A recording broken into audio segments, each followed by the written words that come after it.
Rivke was involved in the school as a parent. She was involved as a volunteer. She was involved as a board member. When they were looking for someone to be the associate headmaster, and they interviewed people, they decided that the individual who had the characteristics they wanted for a headmaster was actually Rivke, and they offered her the job. She took it. She was the headmaster for 10, 12 years.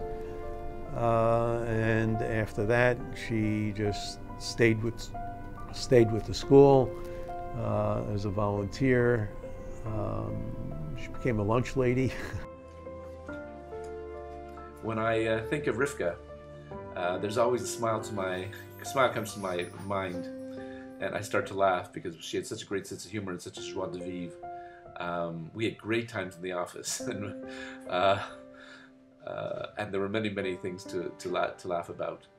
One of the things I appreciate most, and I think actually Buffalo has learned to appreciate her, is what an incredible sense of idealism she had to get her students charged up about Judaism, enjoying their Judaism, enjoying Israel. I think she was a master Jewish educator and someone who cared so tremendously about children. I think Buffalo is going to be very hard-pressed to replace her. Teaching Yiddishkeit to the children was the most important thing. And she made Judaism a fun thing to do. To the kids, it wasn't, oh, I'm going to an NCSY, oh, I have to celebrate Purim, or it was always done in such a way that she put so much ruach, spirit, into whatever she was doing.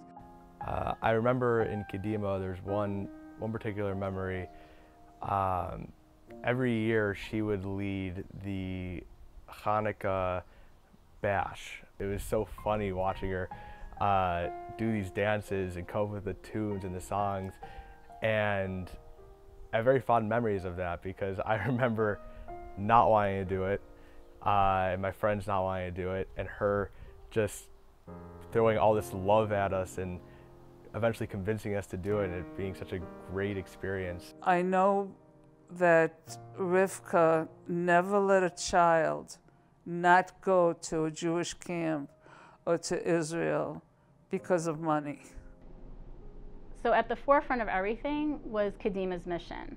And when my grandparents founded the school, it was to have a top-notch education for every Jewish child, regardless of any Jewish background, financial situation, any issue whatsoever. And my mother really carried that forward and really instilled that in all of us as well.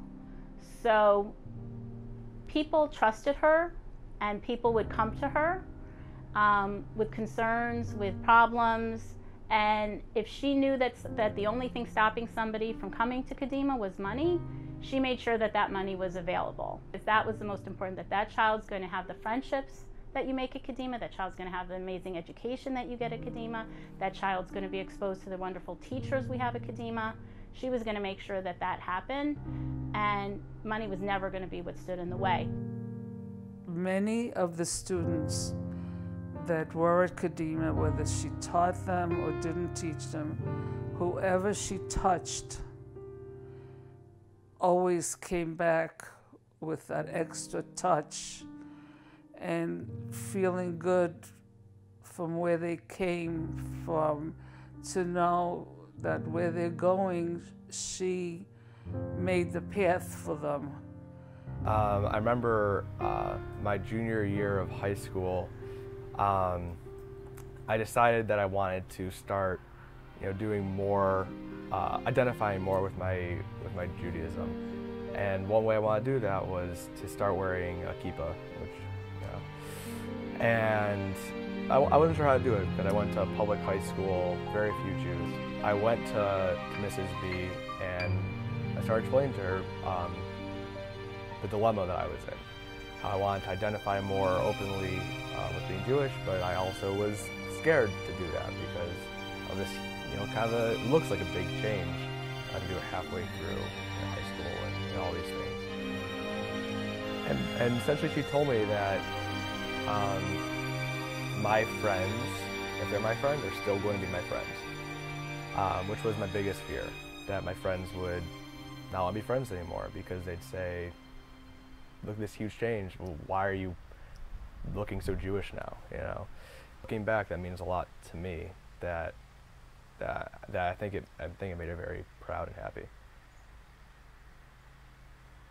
The week she died,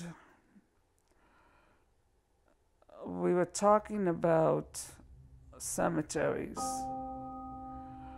and Rivke, for I don't know how many years, said, I have to make arrangements. I want to stay next to my father and mother. I want to be buried there. I said, I haven't done anything. And a week later, she passed away. The day she passed away, about 12 o'clock, it dawned on me. I went to get the phone to talk to Rivke, and there was no Rivke on the other line. So, you know, Kadimah lost a friend, hoping everybody will pull together. And I lost a friend, a very good friend.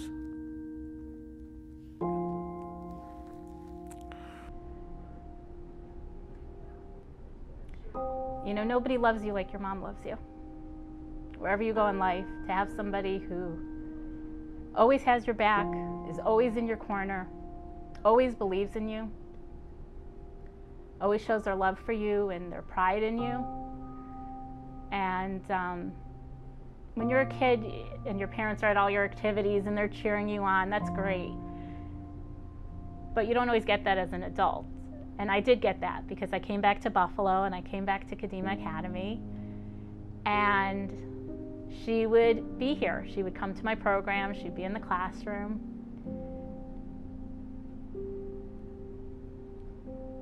And I'd see that pride on her face.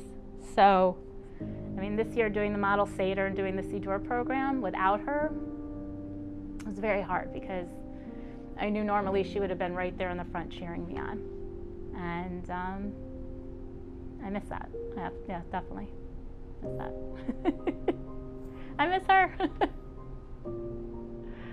I think Rivke's hope for the future would be that the community at large would see what an asset Kadimah is.